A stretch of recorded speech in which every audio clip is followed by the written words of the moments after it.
Hello everyone, welcome to যুব success academy. আজকে আমি ভূগোলের এমন একটা টপিক তোমাদের পড়াবো যেখান থেকে আগত পরীক্ষায় 2 থেকে 3 নম্বর কোশ্চেন আসবেই, সেটা যে কোনো এক্সাম হোক, সেটা ফোর্টেসাই হোক, এসএসসি জিডি হোক বা যে কোনো পরীক্ষার। তো চলে আসা যাক আজকের টপিকে। দেখো, হিমালয়ান পর্বতসমূহ এই টপিকটা আজকে কভার করব। স্পেশালি হিমালয়ের ভাগসমূহ সম্বন্ধে আজকে আমরা জানবো এবং ইন ডিটেলস এমনভাবে পড়াবো যেন মিন্স তোমাদের কভার হয়ে যায় এই টোটাল নোটসের ভেতরে। তো দেখো, হিমালয়কে ভাগ করা যায় প্রধানত দুভাগে। একটা হয়ে যাচ্ছে উত্তর ও দক্ষিণ দিক থেকে, আর একটা হয়ে যাচ্ছে পূর্ব ও পশ্চিম দিক থেকে। তো উত্তর ও দক্ষিণ দিক থেকে যদি ভাগ করা হয়, উত্তর দক্ষিণ মানে কি, এই উত্তর এই দক্ষিণ এই বরাবর যদি আমি ভাগ করি, কি কি ভাগ হচ্ছে?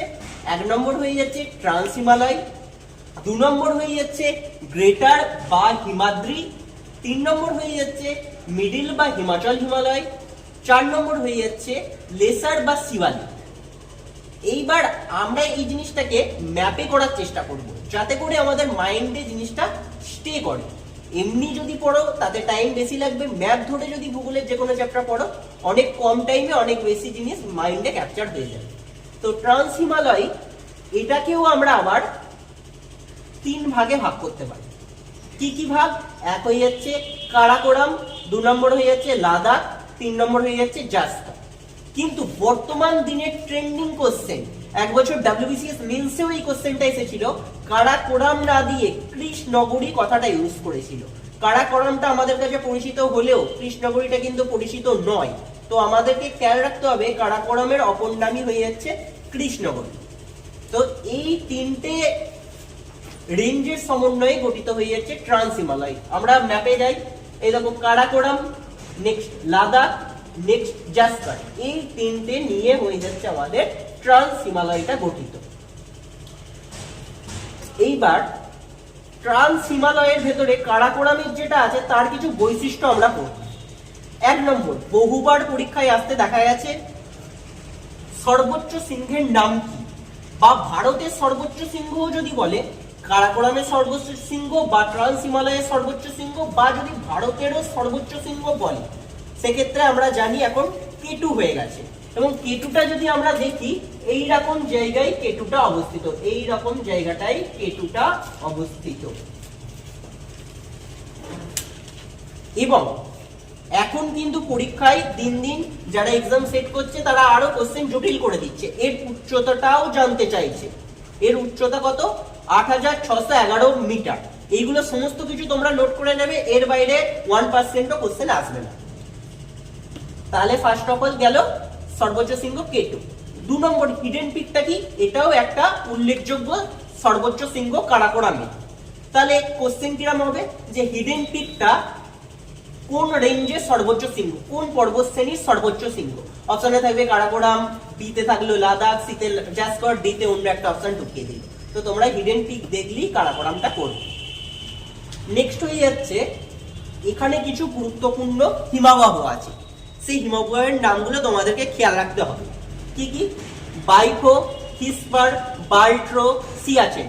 একইভাবে কোশ্চেনে আসবে যে এই বাইফোটা কিসের সর্বোচ্চ সিংহ, সরি কিসের হিমবাহ, কোন পর্বতশ্রেণীর হিমবাহ, কারাকোরামের না লাদাখের না জাস্কারের? তো তোমরা অবভিয়াসলি বলতে পারবে যে কারাকোরামের সর্বোচ্চ সিংহ। হিসপার, বাল্ট্রো, এই নামগুলো মনে রাখতে হবে। আর সবচাইতে ইম্পর্টেন্ট নাম হলো এই সিয়াচেনের নামটা খেয়াল রাখা। এই সিয়াচেন থেকে বহুবার পরীক্ষায় কোশ্চেনও এসেছে যে ভারতের সর্বোচ্চ সিংহ কি? সিয়াচেন। এবং একটু যদি হার লেভেলের বা মেন্সের কোশ্চেন হয় সেক্ষেত্রে কিন্তু আমাদের কত কিলোমিটার এর দৈর্ঘ্য সেইটাও খেয়াল রাখতে হবে। সেটা হয়ে যাচ্ছে 74 কিলোমিটার। এইটা মেন্স লেভেলের পরীক্ষায় আসতে দেখা গেছে এবং এটা কারাকোরামে অবস্থিত। তার মানে এখন পর্যন্ত আমরা যেটা পড়লাম এই কারাকোরামটা সম্বন্ধে আমরা জানলাম। এরপর আর একটা জিনিস তোমরা এইখানে আমি নোট করেছি, এই পয়েন্টের ভেতরে রাখা হয়নি। দেখো কারাকোরামের পর আছে লাদাখ, এই দুটোর মাঝে কি নদী আছে? একাধিকবার পরীক্ষাটা এসেছে, তাদের মাঝে আছে সায়ক নদী। এবং যদি বলে লাদাখ আর জাস্কারের ভেতরে কি নদী আছে, সেটা হয়ে যাচ্ছে সিন্ধ নদ। সিন্ধকে কিন্তু নদী বলা হয় না, নদ বলা হয়। তো এই দুটোর মাঝে লাদাখ এবং জাস্কারের মাঝে আছে সিন্ধ নদ। এইবার আমরা চলে আসি 2 নম্বর। এই তার মানে কারাকোরামের ট্রান্সের ভেতরে কারাকোরামটা হলো, এরপরে আমরা চলে আসছি লাদাখে। লাদাখের যেটা উল্লেখযোগ্য পয়েন্ট হয়ে যাচ্ছে, দক্ষিণে বিস্তৃত হয়ে কৈলাস রেঞ্জ সৃষ্টি হয়েছে। দক্ষিণে বিস্তৃত হয়েছে মানে কি, এই লাদাখ রেঞ্জ তোমরা দেখতে পাচ্ছ, এইটা যখন সাউথের দিকে যাচ্ছে, সাউথের দিকে গিয়ে এই যে রেঞ্জটা সৃষ্টি করেছে, এইটাকে বলা হয়ে যাচ্ছে কৈলাস রেঞ্জ। বহুবার পরীক্ষায় এটাও আসতে দেখা গেছে, কৈলাস পর্বতশ্রেণী হয়ে যাচ্ছে লাদাখেরই বিস্তৃত একটা ফর্ম। নেক্সট হয়ে যাচ্ছে গিরিপথ। লাদাখে কি কি গুরুত্বপূর্ণ গিরিপথ দেখা যায়, বা ট্রান্স হিমালয়ের আন্ডারে কি কি গুরুত্বপূর্ণ গিরিপথ দেখা যায়, তার মধ্যে হয়ে যাচ্ছে খারদুংলা, চোসবাদ, চাংলা। বহুবার এসে যায় যে এই চাংলাটা কোন হিমালয়ের অন্তর্গত, ট্রান্স হিমালয় না হিমাদ্রি না হিমাচল বা শিবালিক, তোমরা অবভিয়াসলি খেয়াল রাখতে পারবে এইটা ধরি। এবং অ্যাট লাস্ট আমরা যেটাই আসছি সেটা হয়ে যাচ্ছে জাসকার। কারাকোরাম গেল, লাদাখ গেল, এবার জাসকার এলো।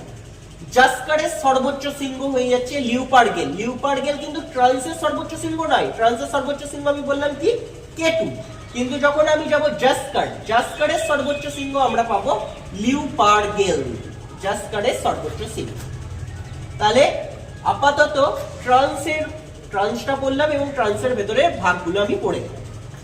এরপর 3টে প্রচুরবার পরীক্ষায় এসে হচ্ছে এমন ধরনের কোশ্চেন তোমাদের সঙ্গে আলোচনা করি। এই যে হিমাদ্রি এবং হিমাচল, ফার্স্ট তো ট্রান্সটা মিটে গেল, তারপর আছে দেখো হিমাদ্রি আর হিমাচল। এদের মাঝে কি দ্বারা পৃথক হয়েছে, সেটা হয়ে যাচ্ছে মেন সেন্ট্রাল থার্স্টের দ্বারা। তার মানে এই যে জায়গাটা আছে সেটা মেন সেন্ট্রাল থার্স্ট আছে। এই ডাইরেক্ট কোশ্চেনটা এমন ভাবে সেট হবে, এই নামটাই A to Z দিয়ে দেবে, মেন সেন্ট্রাল থ্রাস্ট বা মধ্য কেন্দ্রীয় থ্রাস্ট। এদের দ্বারা হিমাদ্রি আর হিমাচলকে পৃথক করা হয়েছে। নেক্সট হিমাচল আর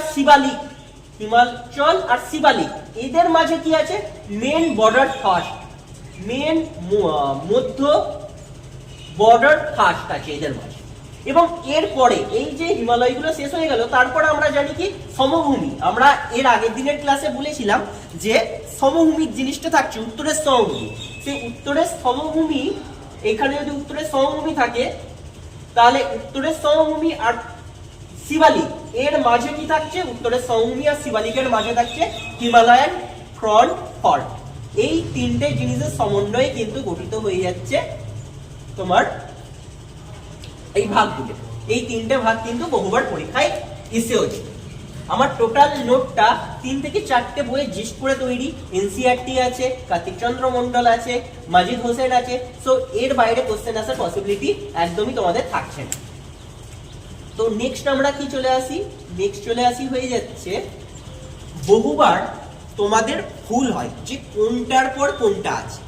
মাঝে মধ্যে আমাদের এইটা মিসকনসেপশন আসে যে ট্রান্সের পর হিমাচল আছে না ট্রান্সের পর হিমাদ্রি আছে। এই জিনিসটাকে মনে রাখার জন্য আমি একটা ট্রিক্স তোমাদের বলছি।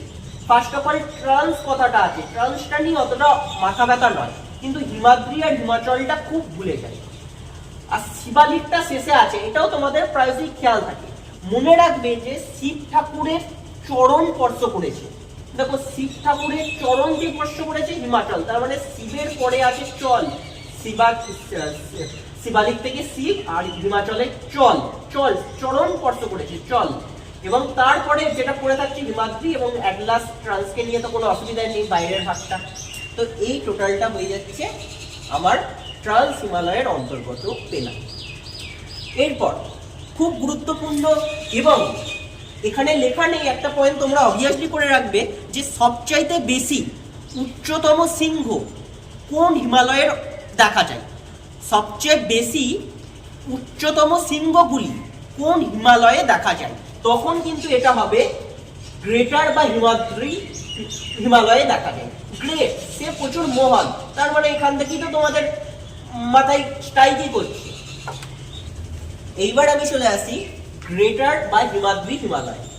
দেখো এর যে বৈশিষ্ট্যগুলি অবভিয়াসলি তোমাদের খেয়াল রাখতে হবে। তার মধ্যে প্রথমটা বহুবার পরীক্ষায় আসতে দেখা গেছে, সে ডিফেন্সের পরীক্ষা হোক বা যে কোনো পরীক্ষাই হোক, পিএসসির দ্বারা কন্ডাক্ট করানো পরীক্ষাতে হোক, যে সর্বপ্রথম কোন হিমালয়ের তৈরি হয়েছে, কোন হিমালয়ের কোন পার্টটা সর্বপ্রথম এসেছে।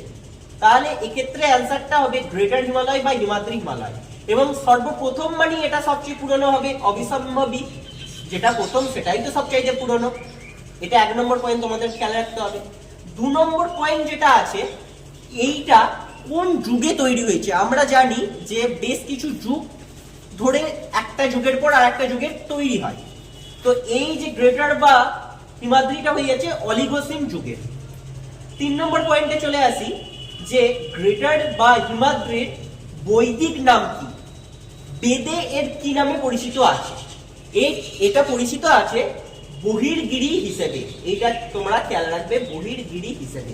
এবং অলিগোসিন থেকে রিসেন্ট এসএসসি জিডি লাস্ট যে পরীক্ষাটা কন্ডাক্ট করানো হয়েছিল 2022-এ, সেখানে কিন্তু অলিগোসিন এই কোশ্চেনটা আসতে দেখা গেছে। এবং এট লাস্ট সবচাইতে ইম্পর্টেন্ট, পৃথিবীর সর্বোচ্চ শৃঙ্গ মাউন্ট এভারেস্ট, যার উচ্চতাটাও খেয়াল রাখতে হবে 8850 মিটার, সেটাও কিন্তু গ্রেটার বা হিমাদ্রি হিমালয়েরই পার্ট। এবং এট লাস্ট কি কি হিমাবাহ এতে দেখা যায়, 1 নম্বর হয়ে যাচ্ছে গঙ্গোত্রী দেখা যায়, এবং 2 নম্বর হয়ে যাচ্ছে যমুনাত্রীও দেখা যায়। এই দুটোও দেখা যাচ্ছে গ্রেটার বা হিমাদ্রি। এইগুলোও পরীক্ষায় এসে গেছে যে গঙ্গোত্রী কোন হিমালয়ের অন্তর্গত। তো অ্যান্সার হবে গ্রেটার, বা যদি গ্রেটারের বদলে থাকে হিমাদ্রি, সেটাও তোমরা করে নিতে পারবে। তোমাদেরকে দুটো নামই মনে রাখতে হবে, গ্রেটারও মনে রাখতে হবে, আবার হিমাদ্রিও মনে রাখতে হবে। হিমাদ্রিটাও তোমরা লক্ষ্য করো, ম্যাপে দেখা সবচাইতে বেস্ট। এই হিমাদ্রিটা প্রথমে এইখান দিয়ে ঢুকেছে, তারপর নেপালের আর চায়নার বর্ডার দিয়ে গিয়ে এইভাবে প্রবেশ করার মাধ্যমে তারপর আবার ইন্ডিয়াতে প্রবেশ করেছে। দেখো এই দিক অব্দি গেল, দিয়ে আবার এবার নিচের দিকে এটা প্রস্থান করেছে, এই গিয়ে এই প্রস্থান করেছে। ম্যাপে খেয়াল রাখো এইখানে পাটকই হিলটা অবভিয়াসলি তোমরা খেয়াল রাখবে অরুণাচল প্রদেশে অবস্থিত। নেক্সট নাগা হিল, নাগার সঙ্গেই তোমরা খেয়াল হয়ে যাচ্ছে নাগাল্যান্ডে অবস্থিত। নেক্সট হয়ে যাচ্ছে মণিপুর হিলটা তোমাদের হয়ে যাচ্ছে মণিপুরে অবস্থিত। এবং মিজোরাম হিল, মিজোরাম নামের সঙ্গেই খেয়াল থাকবে মিজোরামে অবস্থিত। এছাড়াও 3টে পরপর এইভাবে যে ক্রস করেছে তারপর আবার উপরের দিকে উঠেছে, এখানে 3টে পরপর হিল থাকছে। 1 হয়ে যাচ্ছে গারো, খাসি, 2 হয়ে যাচ্ছে খাসি, 3 হয়ে যাচ্ছে জয়ন্তিকা। এই 3টি হয়ে যাচ্ছে মেঘালয়ে অবস্থিত। বহুবার পরীক্ষা এসেছে যে জয়ন্তিকা হিল কোন স্টেটে অবস্থিত, মেঘালয়ে অবস্থিত। এবং পাটকইটা তোমাদের খেয়াল রাখতে হবে, এটা এআর অরুণাচল প্রদেশে অবস্থিত বলে আমি এআর বলে লিখে দিলাম। এইগুলো কিন্তু খেয়াল রাখতে হবে। এই টোটালটাই আমার পেয়ে যাচ্ছি কিন্তু হিমাদ্রি হিমালয় বা গ্রেটার হিমালয়ের পার্ট। এইবার আরো একটা জিনিস তোমাদেরকে অবভিয়াসলি খেয়াল রাখতে হবে যে কোনটার পর কোনটা পর্বত এসেছে। বহুবার পরীক্ষায় আসতে দেখা যায় এই যে জায়গাটা, এইটা আমি ভালোভাবে ডিনোটও করে দিয়েছি, এইটা তোমাদেরকে খেয়াল রাখতে হবে যে বহুবার আসতে দেখা যাচ্ছে কোন পর্বতের পর কোন পর্বত অবস্থিত। বলে যে বদ্রীনাথ এবং বান্দরপুরের মাঝে কি অবস্থিত, বলে যে বান্দরপুর এবং ধৌলাগিরির মাঝে কি অবস্থিত। এইগুলো কিন্তু তোমাদেরকে খেয়াল রাখতে হবে। এছাড়াও কোশ্চেন আছে যে ত্রিশুলা বলে দেবে, দিয়ে বলবে এটা কোন স্টেটে অবস্থিত, তোমাদেরকে খেয়াল রাখতে হবে উত্তরাখণ্ডে। অন্নপূর্ণা এটা যদি বলে কোন জায়গায় অবস্থিত, হয়তো স্টেট বলবে না কারণ এটা তো বাইরের একটা দেশ হয়ে যাচ্ছে, কোন জায়গায় অবস্থিত, তো তোমাদের এখানে নেপাল খেয়াল রাখতে হবে। এবং অতি ফেমাস, যার সর্বোচ্চ মানে উচ্চতাটাও তোমাদেরকে খেয়াল রাখতে হবে 8598 মিটার, এই কাঞ্চনজঙ্ঘাটা হয়ে যাচ্ছে সিকিম নেপাল বর্ডারে অবস্থিত। উচ্চতাটাও খেয়াল রাখবে এবং কোথায় অবস্থিত অবভিয়াসলি খেয়াল রাখবে, এবং এই জায়গাগুলোও কিন্তু তোমাদেরকে খেয়াল রাখতে হবে। এবার এত পর্বত শ্রেণী আমরা যদি ট্রিক্সের সাথে না মনে রাখি অবভিয়াসলি তোমাদের খেয়াল থাকবে না। সো এই পরপর জিনিসগুলোকে মনে রাখার জন্য আমি একটা ট্রিক্স করেছি। ফার্স্ট অফ অল তোমরা এইভাবে খেয়াল রাখবে একটা রুল 451 মানে কি, প্রথম 4টি উত্তরাখণ্ডে অবস্থিত, নেক্সট 5 মানে কি পরবর্তী 5টা নেপালে অবস্থিত, এবং একটা হয়ে যাচ্ছে সিকিম নেপালের বর্ডারে অবস্থিত। তাহলে এটা হয়ে গেল 451 রুল। এইভাবে তোমরা এই টোটাল জায়গাটাকে খেয়াল রাখতে পারবে। এরপর কাজের সুবিধার্থে যে কোনটার পর কোনটা অবস্থিত, যে কোশ্চেনগুলো বললাম বদ্রীনাথ এবং বান্দরপুরের মাঝে ত্রিশুলা, এইটা আমি কিভাবে ট্রিক্সের সাথে মনে রাখি সেটা রাখো। দেখো কিভাবে মনে রাখবে, আমার সাথে সাথে মনে রাখার চেষ্টা করবে। দেখো বদ্রীনাথ বলতে আমরা জানি, ইমাজিন করো যে বদ্রীনাথ একজন পুরুষ এবং সে কি করছে, ত্রিশূল দিয়ে বাদরকে মারতে যাচ্ছে। বদ্রীনাথ ত্রিশূল দিয়ে একটা বাঁদরকে মারতে যাচ্ছে। এইটা আগে খেয়াল হলো। কি কারণের জন্য মারতে যাচ্ছে? নন্দা দেবীকে জ্বালানোর জন্য। বদ্রীনাথ ত্রিশূল দিয়ে বান্দরকে মারতে যাচ্ছে। বাঁদরকে মারতে যাচ্ছে কেন? নন্দী দেবীকে জ্বালানোর জন্য। ঠিক আছে, এবার বদ্রীনাথ কি করলো? ধোলালো। ধৌলাগিরি থেকে ভাবো, ধোলালো বা মারলো। কেন মারলো? নন্দা দেবী, তারই অপর নাম হয়ে যাচ্ছে অন্নপূর্ণা, তাকে জ্বালানোর জন্য। নন্দা দেবীর অপর নাম ভাবো অন্নপূর্ণা, তাকে জ্বালানোর জন্য। এইটা মনে রাখলেই তোমাদের হয়ে যাচ্ছে। আবার দেখো, বদ্রীনাথ ত্রিশূল দিয়ে বান্দর বা বাঁদরকে মারলো। বান্দর বা বাঁদরকে মারলো। কেন মারলো? নন্দা দেবীকে জ্বালানোর জন্য। এবং ধোলালো কিসের জন্য? সেই নন্দা দেবীরই অপর নাম অন্নপূর্ণা, অন্নপূর্ণাকে জ্বালানোর জন্য। এই যদি স্টোরিটা আমি খেয়াল রাখি, অবভিয়াসলি তোমাদের পরপর 4 আর 2 এ 6খানা মনে থাকছে। এরপরে আমরা আসছি 3টে, দেখো এম আছে, M3 তে আসছি। M3 কি? মানসুলা, মাউন্ট এভারেস্ট এবং মাকালু। M3 এইভাবে খেয়াল রাখো, মানসুলা, তারপর মাউন্ট এভারেস্ট, তারপর মাকালু। মাউন্ট এভারেস্টটা মিডিলে অবস্থিত ভাবো, মিডিলে অবস্থিত, এবং এদিকে আছে মানসুলা এবং এদিকে আছে মাকালু। মানসুলা থেকে ম্যান, মানুষ কথাটা নাও, অন্নপূর্ণা মানুষ। অন্নপূর্ণা তো একটা আগে মানুষ, সে অন্নপূর্ণার সঙ্গে মানুষ আগে এলো। তারপর আমি কি বললাম? মাউন্ট এভারেস্টটা মিডিলে হবে এবং লাস্টে হবে মাকালু। এইভাবে M3 এর মাধ্যমে এই 3টাকে খেয়াল রাখলাম। এই অবধি হয়ে গেল। এবং কাঞ্চনজঙ্ঘার জন্য আলাদাভাবে ট্রিট দেওয়ারই দরকার নেই, কারণ এটা আমাদের অতি পরিশ্রম মানে রাখলে এই এতগুলো পর্বত শৃঙ্গ 10টা তোমাদের হামেশাই খেয়াল থাকবে, আর তোমরা ভুলবেই না। তো এই অবধি আমার টোটাল হয়ে গেল। হিমাদ্রি থেকে যে রিলেটেড কোশ্চেন আসতে পারে সেগুলো তোমাদের সঙ্গে আলোচনা করে দিলাম। এরপরে আমি চলে আসি মিডিল বা হিমাচল। এরপরে মিডিল বা হিমাচল আছে, তারপর লেসার বা শিবালিক আছে। এবং এই ভাগগুলো ছাড়াও যদি পূর্ব পশ্চিমে, এর পরের দিনের ভিডিওতে আমি মিডিল এবং লেসারটা ইন ডিটেলসে তোমাদের আলোচনা করে দেবো। আজকে আর একটা জিনিস বলে দিই, পূর্ব থেকে পশ্চিম। পূর্ব থেকে পশ্চিম মানে কি? উত্তর থেকে দক্ষিণ পেলাম, এবার পূর্ব থেকে পশ্চিম দিকে যাই। এই অনুযায়ী কি হিমালয়কে আমি ভাগ করতে পারি, এই অনুযায়ী যে হিমালয়ের ভাগ আছে সেইগুলো সম্বন্ধে আমরা পড়ব। একটা হয়ে যাচ্ছে পাঞ্জাব হিমালয়, প্রথম ভাগটা হয়ে যাচ্ছে পাঞ্জাব হিমালয়, এইটা। নেক্সট হয়ে যাচ্ছে কুমায়ুন হিমালয়, নেক্সট কুমায়ুন হিমালয়। থার্ড কি আছে? নেপাল হিমালয়, নেপালের যে জায়গাটায় আছে স্পেশালি নেপাল হিমালয়। এবং লাস্ট কি আছে?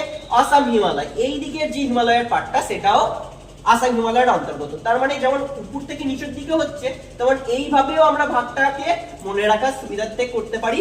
এটা পূর্ব থেকে পশ্চিম দিকে যাচ্ছে। এইবার খুব ট্রেন্ডিং কোশ্চেন হয় যে কোন দুটো নদীর ফলে পাঞ্জাব হিমালয় গঠিত হয়েছে, বা কোন দুটো নদীর মাঝে পাঞ্জাব হিমালয় অবস্থিত। কি মনে রাখবে? সিন্ধু ও শতদ্রু, এই দুটোর মাঝে। মানে কি? এই দিকে ধরো আছে সিন্ধু, এই দিকে আছে শতদ্রু। সিন্ধু, এটা হয়ে যাচ্ছে শতদ্রু। এই দুটোর মাঝে যেটা আছে সেটাই হয়ে যাচ্ছে কি? পাঞ্জাব হিমালয়। এরপর শতদ্রু এবং নেক্সট পার্টে এইখানে আমরা আরেকটা কি পাচ্ছি? শতদ্রুর সঙ্গে কালী। শতদ্রু আর কালী এর যে মাঝে আছে সেইটা আমি কি পাচ্ছি? সেইটা আমরা পাচ্ছি কুমায়ুন হিমালয়। এইখানটা হয়ে যাচ্ছে কুমায়ুন, এখানে শতদ্রু, এখানে কালী, এখানে কুমায়ুন হিমালয় পেলাম। এরপরে দেখো কালী আর তিস্তা, কালী আর এদিকে ধরো সাপোজ আছে তিস্তা, এর মাঝে যেটা আছে সেটা হলো নেপাল হিমালয়। এই মাঝেরটা হয়ে যাচ্ছে নেপাল হিমালয়। এবং লাস্ট এই তিস্তা আর দিহাং, এদের মাঝে যেটা আছে, এখানে ধরো দিহাং আছে, এদের দুটোর মাঝে হয়ে যাচ্ছে আসাম হিমালয়। তার মানে এই দুটো নদী মাঝে যে ভূমিভাগটা সৃষ্টি করছে তার উপর বেষ্টন করেই এই ভাগটাকে করা হয়ে যাচ্ছে। সেটা পাঞ্জাব, কুমায়ুন, নেপাল এবং আসাম। এবার এই নদীগুলো সিনথেটিক অর্ডারে কোনটার পর কোনটা হবে তোমরা তো এখানে বুঝতে পারলে, কিন্তু মনে রাখতে গেলে অনেক সময় আমাদের ভুলেই যায় যে শতদ্রুটা কি কালীর জায়গায় ছিল না কালীটা শতদ্রুর জায়গায় ছিল। এইটাকে মনে রাখার জন্য আমি একটা কথা তোমাদেরকে মনে রাখতে বলবো। কি কথা? ইসকাতিদি, ইসকাতিদি, ইসকাতিদি, ইসকাতিদি, দেখো ইস থেকে আই থেকে আসে আমরা জানি ইন্দাস বা সিন্ধু, ইন্দাস বা সিন্ধু আই থেকে এলো, তাহলে ফার্স্ট গেল এটা। নেক্সট শতদ্রু থেকে এলো এস, শতদ্রু। নেক্সট কি আসছে কাতিদি, কাতিদি থেকে কা থেকে এলো কালি। নেক্সট টি, টি থেকে এলো তিস্তা। নেক্সট হয়ে যাচ্ছে দি, দি থেকে এলো দিহান। এই যদি এই কথাটা তোমরা খেয়াল রাখতে পারো ইসকাতিদি, তাহলেই দেখো একটা সিনথেটিক অর্ডার এসে গেল। তোমাদের তো এইগুলো খেয়াল থাকবে, এইদিকে আছে পাঞ্জাব, তারপর হুমায়ুন, তারপর আছে নেপাল, তারপর আসাম আছে, এইটা তো আমরা সিনথেটিক অর্ডারই খেয়াল রাখতে পারবো। এবার এই টার্মগুলো মনে রাখলেই কোন দুটো নদীর মাঝে কি আছে সেটাও তোমরা কিন্তু খেয়াল রাখবে। প্রচুর বা ট্রেন্ডিং কোশ্চেন এখন বহু পরীক্ষায় আসতে দেখা যাচ্ছে এবং বর্তমানেও আসবি, ভবিষ্যতেও আসবি এখান থেকে কোশ্চেন। তো আজকে ইন ডিটেলস টোটাল ভাগগুলো তোমাদের একবার দেখিয়ে দিলাম এবং তার সঙ্গে ট্রান্স আর গ্রেটার হিমালয়টা আলোচনা করে দিলাম। নেক্সট ভিডিওতে আমি মিডিল এবং লেসার হিমালয় ইন ডিটেলস আলোচনা করে দেবো, এমন ভাবে করে দেবো যে এরপরে আর 1% বাইরের জায়গা থেকে পড়ার দরকার পড়বে না এবং একে একে তারপর পূর্ব পশ্চিমের ভাগগুলোর দিকেও আমরা এগিয়ে যাব। তো দেখা হচ্ছে তোমাদের পরের ভিডিওতে। এই ভিডিওটা যদি তোমাদের কাছে হেল্পফুল বলে মনে হয় তাহলে একটা লাইক করে দিও। সরকারি চাকরির আপডেট সবার আগে পাওয়ার জন্য চ্যানেলটাকে সাবস্ক্রাইব করে রেখো। Thank you everyone.